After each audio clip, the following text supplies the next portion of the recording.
우리 함께 인사하겠습니다. 만나서 반갑습니다. 우리 앞뒤로 한 번 더 인사할 때 우리 이렇게 인사하겠습니다. 한번 이렇게 해보세요. 손가락 하트 하시면서 주님의 이름으로 사랑합니다. 우리 이렇게 인사하겠습니다. 다 하실 줄 아시네요. 양손으로. 오늘 이 예배에도 주님의 은혜와 사랑에 충만한 시간 되시기를 바랍니다. 지난주에 이어서 출애굽기 말씀을 계속 전하도록 하겠습니다. 지난주에 나눈 것처럼 하나님의 부르심에 대한 모세의 반응이 어땠는가, 할 수 없다는 거였어요. 그래서 하나님께서 계속 반복해서 모세를 설득하시고 부르심 가운데 인도하시는 과정이 한 5번 정도 되었습니다. 그 가운데 하나님께서 뭘 약속해 주셨냐면 내가 너와 함께 할 것이다. 그리고 앞으로 어떤 일들이 일어날 것인지 가르쳐 주십니다. 또한 기적을 보여주시는 거예요. 그리고 사람들을 붙여줄 것을 말씀하시면서 너는 그대로 순종하며 그 길을 가면 된다라는 걸 가르쳐 주십니다. 자, 이제 모세가 마음을 돌이키고 순종해서 바로 앞에 서게 됩니다. 그리고 하나님 말씀대로 이스라엘 백성들을 내어줄 것을 요구하죠. 그런데 그때 2가지 어려움이 생겨요. 그게 뭐냐면 첫 번째는 우리 한번 읽어볼까요? 시작. 바로의 반대입니다. 자, 5장 2절 말씀 읽겠습니다. 시작. 바로가 이르되 여호와가 누구기에 내가 그의 목소리를 듣고 이스라엘을 보내겠느냐? 나는 여호와를 알지 못하니 이스라엘을 보내지 아니하리라. 자, 바로는 이렇게 반응합니다. 하나님이 누군데 내가 이스라엘을 내보내느냐? 난 하나님이 누구인지 모른다 하면서 난 절대 내보내지지 않을 것이다. 그렇게 말합니다. 당시 민족이나 지역마다 주관하는 신들이 있다라고 생각을 했습니다. 그래서 바로도 아마 그 중에 하나일 것이다 라고 생각을 했습니다. 그러면서 나는 그런 신은 알지도 못하고 나는 그런 신의 말을 듣지 않을 것이다 라고 말합니다. 자, 4절 또 읽겠습니다. 시작. 애굽왕이 그들에게 이르되 모세와 아론아 너희가 어찌하여 백성의 노역을 쉬게 하려느냐? 가서 너희의 노역이나 하라. 자, 이제 오히려 백성들이 노역을 쉬게 하려고 거짓말을 하는 줄 알고 더 큰 노역을 감당하도록 하죠. 그래서 바로는 감독들과 기록원들에게 이스라엘 백성들에게 전보다 더 많은 노역들을 감당하도록 합니다. 자, 이런 바로의 반대에 부딪히게 되었고, 자, 2번째는 어려움이 뭐였냐면, 자, 한번 읽어보겠습니다. 시작. 백성들의 불평입니다. 자, 출애굽기 5장 20절로 21절입니다. 시작. 그들이 바로를 떠나 나올 때에 모세와 아론이 길에 서 있는 것을 보고 그들에게 이르되 너희가 우리를 바로의 눈과 그의 신하의 눈에 미운 것이 되게 하고 그들의 손에 칼을 주어 우리를 죽이게 하는도다. 여호와는 너희를 살피시고 판단하시기를 원하노라. 자, 이스라엘 백성들은 모세가 바로를 찾아간 다음에 오히려 더 상황이 나빠졌다라고 생각을 합니다. 그래서 더 힘든 노역을 감당하게 됐다고 하면서 정말 죽을 것 같은 고통을 당한다 그러면서 불평하고 원망합니다. 자, 모세는 하나님 말씀하신 대로 굳이 안 가겠다는데 가라고 해서 갔더니 바로가 반대를 하고 그리고 백성들은 더 큰 노역을 감당한다고 불평하고 그러니까 모세도 하나님을 향해 원망을 하는 거예요. 자, 이렇게 원망을 해요. 22절, 23절 있습니다. 시작. 모세가 여호와께 돌아와서 아뢰되 주여 어찌하여 이 백성이 학대를 당하게 하셨나이까? 어찌하여 나를 보내셨나이까? 내가 바로에게 들어가서 주의 이름으로 말한 후로부터 그가 이 백성을 더 학대하며 주께서도 주의 백성을 구원하지 아니하시나이다. 자, 이스라엘 백성들에게 원망을 들은 모세도 하나님을 향해 원망하죠. 그렇게 거절했는데도 하나님이 가라고 해서 갔더니 오히려 백성들은 더 고통만 당하고 그리고 나는 원망만 듣고 이게 뭡니까? 하나님을 향해서 원망을 합니다. 자, 모세나 이스라엘 백성들의 지금 문제가 뭡니까? 지금의 현실에 문제만 보고 있는 거죠. 그러니까 불평이 나오는 거고 원망이 나오는 거예요. 그들이 잊고 있는 게 있어요. 하나님께서 이미 모세에게 알려주셨어요. 앞으로 일어날 일들을 알려주셨잖아요. 그 중에 바로가 거절할 것도 알려주셨어요. 그런 가운데서도 하나님이 건지실 것을 가르쳐 주셨단 말이에요. 그러면 그런 반대가 있어도, 이런 어려움에 부딪혀도 하나님의 약속한 말씀을 기억해내고 하나님이 행하실 것을 기대하고 나아가면 되는데, 그들은 결정적인 순간에 하나님을 신뢰하지 못합니다. 아직 이스라엘에게 이만한 믿음이 없는 거예요. 한 목사님이 고양이를 이제 집에서 키우게 되었대요. 밥을 먹으려고 이제 식탁에 밥을 차려 놓았는데 고양이가 와서 잽싸게 와서 음식을 먹는 거예요. 목사님이 먹으려고 했던 음식을. 그래서 순간 화가 나서 막 혼을 내려고 이제 손을 올려서 입으로 이렇게 한 대 톡 치려고, 못 먹게 하려고 톡 치려고 딱 하는 순간 성령님이 안에서 역사하셔서 그 손을 내리고 화를 가라앉히고 조용히 타일렀다는 거예요. 그랬더니 그 뒤로 역사가 일어난 거예요. 고양이가 거듭났대요. 그래서 완전히 달라져서 절대 식탁으로 올라오지 않는 거예요. 그리고 이제 목사님 품에 와서 이렇게 안기기도 하고 그런 거예요. 여러분, 동물들도요, 주인이 잘 돌봐주면 그 은혜를 알아요. 주인을 잘 따르려고 해요. 물론 안 그런 동물도 있습니다. 그러나 이스라엘 백성들은 아직도 하나님의 말을 믿고 하나님을 따를 만한 믿음이 없어요. 여러분, 사실은요, 그들의 가장 큰 문제가 뭔지 아세요?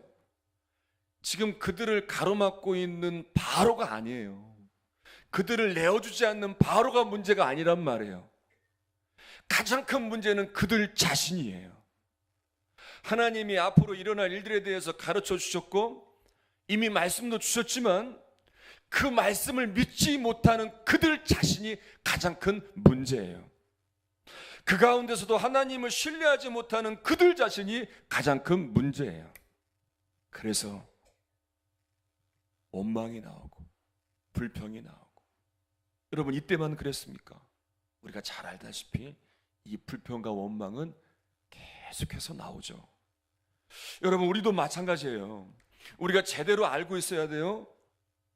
우리에게 가장 큰 문제는 뭐냐면 지금 내 앞에 있는 바로와 같은 이런 문제들. 나 하나님 왜 안 도와주세요? 하나님 왜 기도해도 응답이 없어요? 하나님 왜 함께하지 않으세요? 라고 우리가 그렇게 하나님을 향해서 지금 하소연하는, 이런 나를 힘들게 하는 그 문제들이 문제가 아니라 가장 큰 문제는 그 가운데서도 하나님을 의지하고 붙들 믿음이 없는 내 자신이 가장 큰 문제예요. 여러분, 그래서 하나님께서 이런 이스라엘 백성들을 바꾸시려고 광야로 인도해내시는 거예요.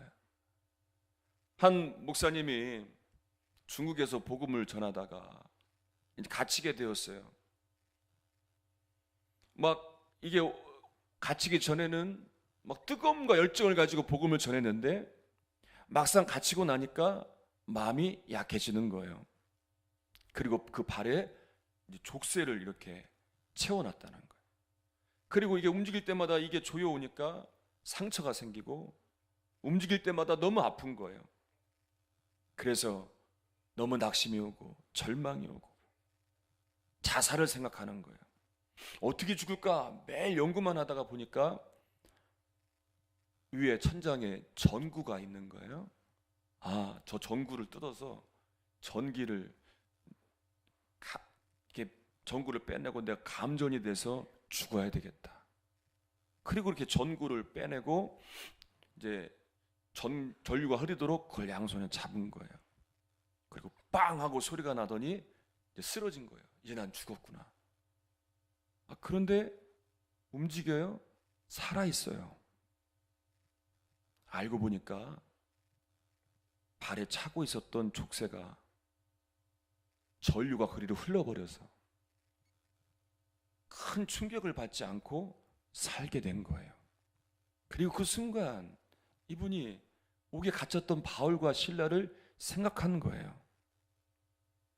억울하게 갇혀 있었던 바울과 실라도 그 가운데서도 하나님을 찬양하고 하나님을 향해 기도했던 모습을 기억하고 자신이 그런 믿음이 없음을 깨닫고 그 자리에서도 찬양하기 시작하고 기도하기 시작했다는 거예요.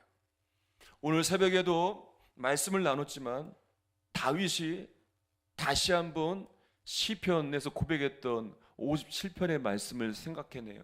다시 고백하는 고백이 나와요. 내가 뭘 깨우겠다는 거예요? 새벽을 깨우겠다. 여러분, 새벽을 깨우는 역사가 있기를 바랍니다. 새벽을 깨우겠다고 고백을 합니다. 예전에 사울을 피해서 굴 속에 숨어 있을 때 그 고백을 다시 한 거예요. 바울은 분명히 안 거예요. 지금 이 현실의 문제 가운데에서 가장 중요한 건 무엇이냐? 정말 최우선적으로 해결될 게 뭐냐? 내 침체된 신앙을 깨우는 것이다. 이 문제가 해결되는 게 우선이 아니라 내 침체되어 있는 신앙, 이런 가운데서도 하나님을 바라보지 못하고 하나님을 의지하지 못하는 이런 내 신앙을 깨우는, 새벽을 깨우는 이것이 먼저 되어야 할 것이다. 여러분, 그러면서 또 한 가지로 고백합니다. 내가 이제 그 믿음으로 살겠다. 예수님께서 무리를 걸어오실 때 베드로가 자신도 무리를 걸어올 수 있도록 해달라고 요청합니다. 그리고 정말 무리를 걷게 돼요. 베드로는 예수님만 바라보고 가면 돼요. 그런데 다른 것들을 바라보니까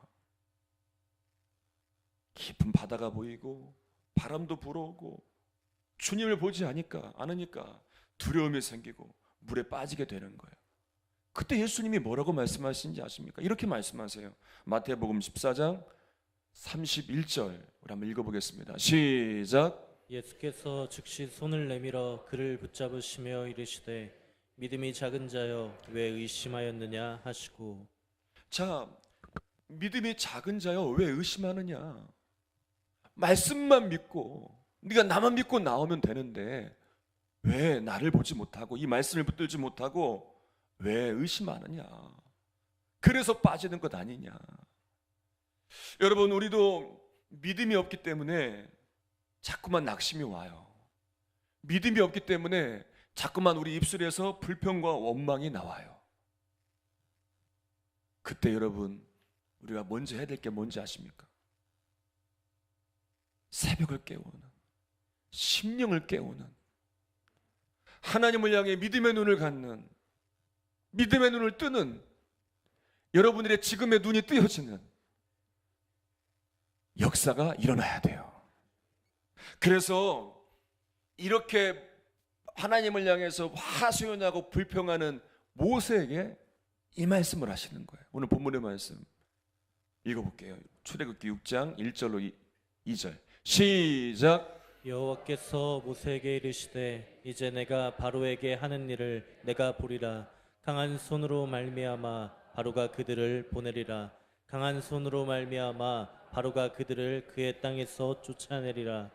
하나님이 모세에게 말씀하여 이르시되 나는 여호와이니라. 아멘.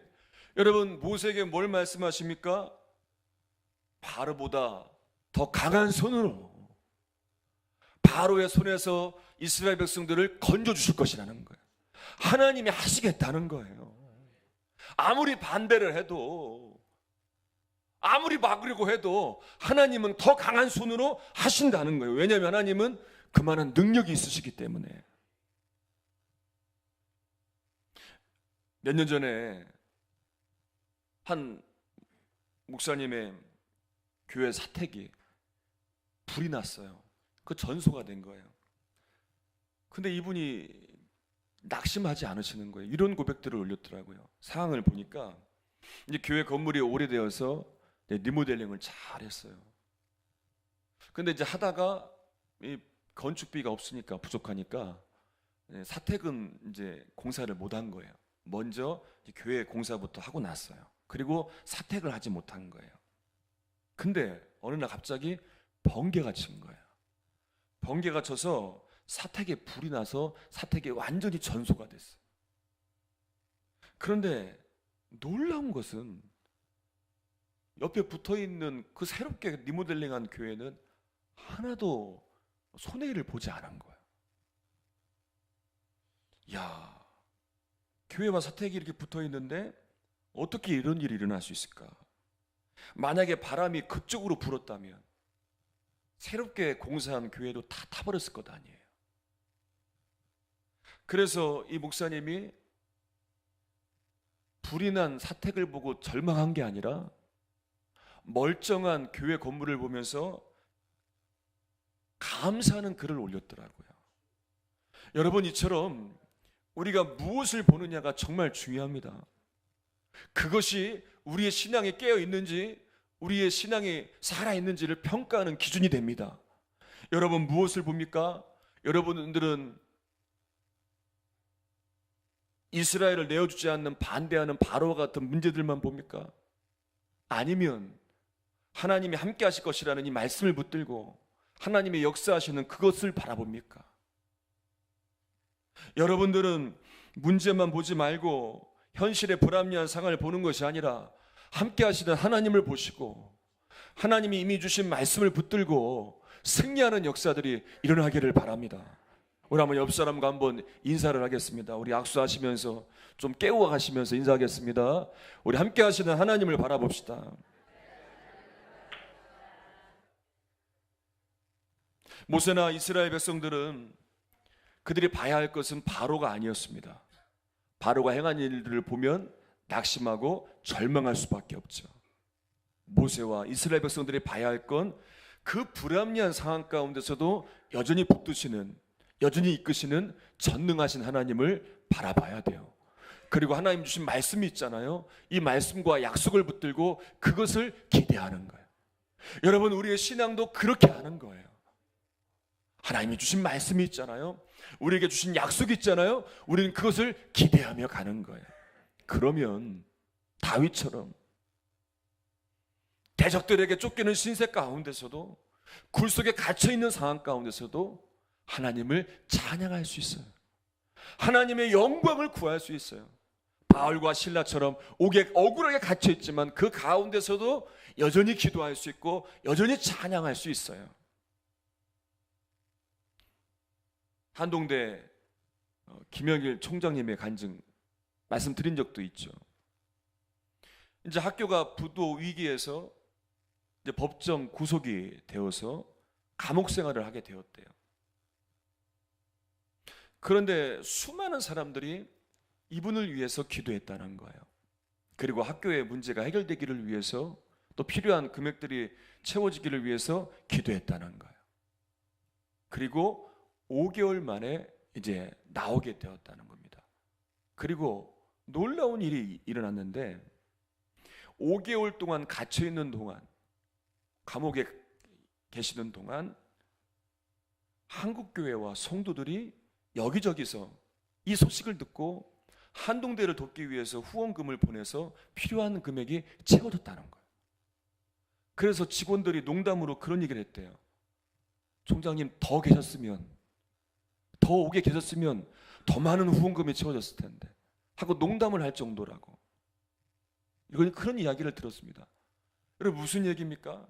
여러분, 갇힌 건 정말 억울한 상황이지만 그것 가지고 불평하고 원망하고 포기하지 않았잖아요. 뭐 했어요? 기도했어요. 지금 이 학교의 위기의 상황 가운데, 또 총장님이 갇혀있는 가운데 하나님 도와달라고, 이 문제 해결해 달라고 기도하는 가운데 여러 곳에서 후원의 손길을 통해서 필요한 것들이 공급되는 역사가 일어났단 말이에요.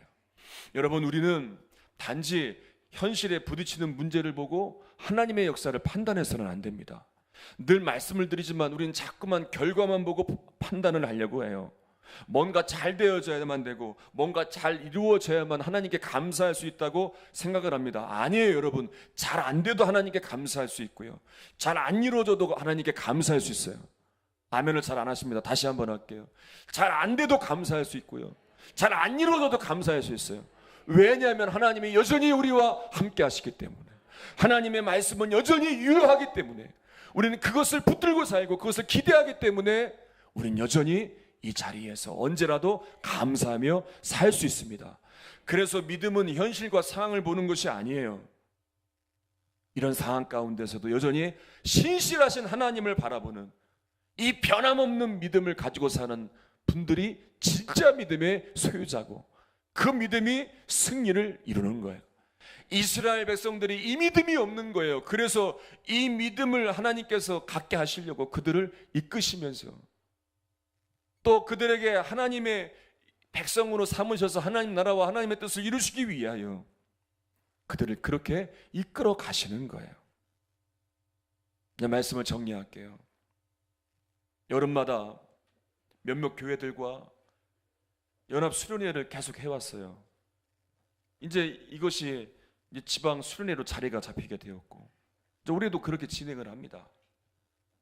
그때 많은 은혜를 받죠. 여러분들에게도 말씀을 드렸지만, 그리고 그 은혜가 너무 귀해서 이제 한 달 뒤에 다시 만나자고 해요. 그리고 한 달 뒤에 다시 만나서 집회를 가져요.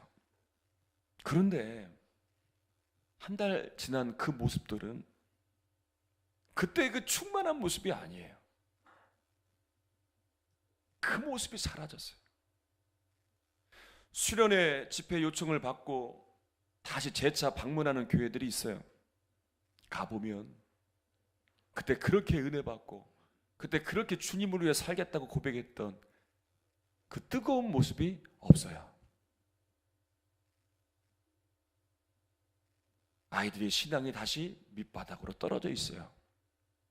근데 여러분, 아이들만 그렇습니까? 우리들도 하나님의 은혜를 경험하고 정말 하나님을 위해 살 것을 결단하고 있는데, 시간이 지나고 또 삶의 여러 가지 문제를 만나면 그 은혜 받은 것은 다 잃어버리고, 지금 이스라엘 백성들의 모습처럼 하나님께 원망하면서 왜 이렇게 힘들게 됐냐고, 내가 믿음 지키며 살려고 했는데 왜 이렇게 많은 노역을 감당하게 됐냐고, 그냥 가만히 있으면 되지 왜 굳이 바로를 찾아가서 이렇게 만들었냐고 하는 것처럼 하나님을 향해 이런 원망과 불평과 낙심을 하고 있지는 않습니까? 여러분, 목회를 하는 저에게도 그런 모습들을 보면서 저 또한 낙심이 찾아와요. 성도님들이나 아이들이 그 충만한 모습들이 사라지고 났을 때, 하나님이 어떻게 주신 은혜인데, 하나님이 어떻게 주신 복인데, 하나님이 어떻게 이것을 보여주셨는데, 이끌어 주셨는데, 함께 하셨는데, 그것을 잊어버린 모습으로, 잃어버린 모습으로 한없이 연약하고 나약하고 무기력하게 사는 모습들을 보면 목회하는 저도 낙심이 와요. 그런데 그때마다 성령께서 깨닫게 하시는 것이 있어요. 그건 뭐냐면, 저도 다를 바 없다. 현실의 문제를 바라보며 낙심하는 이스라엘 백성들과 다를 바 없다. 내가 봐야 할 것은 현실의 문제가 아니라, 이런 상황들이 아니라 이런 현실의 문제를 안고 살아가는 우리들을 여전히 붙드시고 이런 우리들을 이끌어 가실 하나님을 바라보는 것이고 하나님을 기대하는 것인데, 그걸 깨닫게 돼요. 여러분들의 신앙은 지금 어떻습니까? 정말 기대가 돼요? 뭐 오늘 이 예배 올 때 막 기대하면서 왔습니까? 하루를 살아갈 때, 하루를 눈을 뜨면 막 하루가 기대가 돼요. 농사일을 하실 때 직장 출근할 때, 차를 운전하고 나아갈 때, 공부하러 갈 때 오늘 하루 하나님이 어떻게 역사하실지 막 기대가 돼요. 하나님과 함께하는 이 기대감이 있습니까? 아니면 하루하루 살아가면서 삶에 지치다 보니까, 여러 가지 문제들로 힘들다 보니까 몸도 지치고 육신도 연약하고 내 마음도 공허해서 내 심령이 지금 밑바닥에 있지 않습니까? 어떻습니까, 여러분? 근데 괜찮아요. 왜냐하면 하나님이 그래도 여전히 우리와 함께 하세요. 그리고 오늘 이 말씀을 통해서 우리를 회복하기를 원하세요. 우리의 심령을 깨우기를 원하세요. 다시 일으키기를 원하세요. 정말 중요한 건요, 이런 현실의 문제, 이런 안타까운 상황들, 내 육신의 연약함이 있다는 게 문제가 아니라, 가장 큰 문제는 이런 가운데서도 하나님 앞에 깨어있지 못하는 나예요. 그런 가운데서도 하나님의 기대를 갖지 못하는 나예요. 그래서 하나님이 우리를 회복하기를 원하시고 우리를 새롭게 하기를 원하세요. 오늘 예배를 통해서, 오늘 이 말씀을 통해서 여러분의 심령이 다시 회복되어지고 새로워져서 정말 기대하는 믿음으로 하루하루 살아가는 역사가 있기를 주님의 이름으로 축원합니다. 우리 그 기대를 가지고 함께 우리 찬양하겠습니다. 둘러봐도 보이지 않고 막혀버린 삶의 현실들, 가슴 속에 시린 눈물과 두려움에 지쳐버린 내 삶, 아픔 속에 서 있는 내게 안타까워 손 내미시네, 안타까워 손 내미시네. 눈을 드니 주님이 계십니다. 주님 계시네. 나를 안고 그의 길로 날 인도하시네. 지금 이 자리에서 여러분, 지금 이 자리에요. 이 자리에서 주님을 바라봐야 됩니다. 함께 하시는 주님, 지금 이 자리에서 주가 영광 받으시도를 주께 승복하리라, 주께 나아가리라. 지금 이 자리에서 살아내리라. 둘러봐도 보이지 않고 막혀버린 삶의 현실들, 가슴 속에 시린 눈물과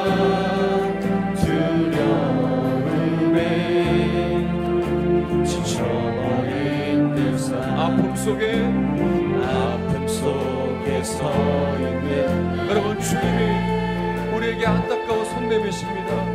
안타까워 손 내미시네. 눈을 들어보면 주님은 여전히 함께 하셨고 우리를 이끌어 주십니다. 여러분, 그 주님을 바라봅니다. 나를 안고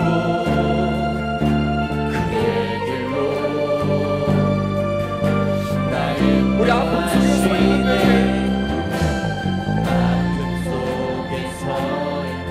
내게 안타까워 손 내미시네. 안타까워 손 내미시네.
믿음으로 살아내는 역사가 일어나게 하여 주시옵소서. 우리 하나님을 신뢰하며 주여 세 번 부르짖고 간절히 통성으로 기도하겠습니다.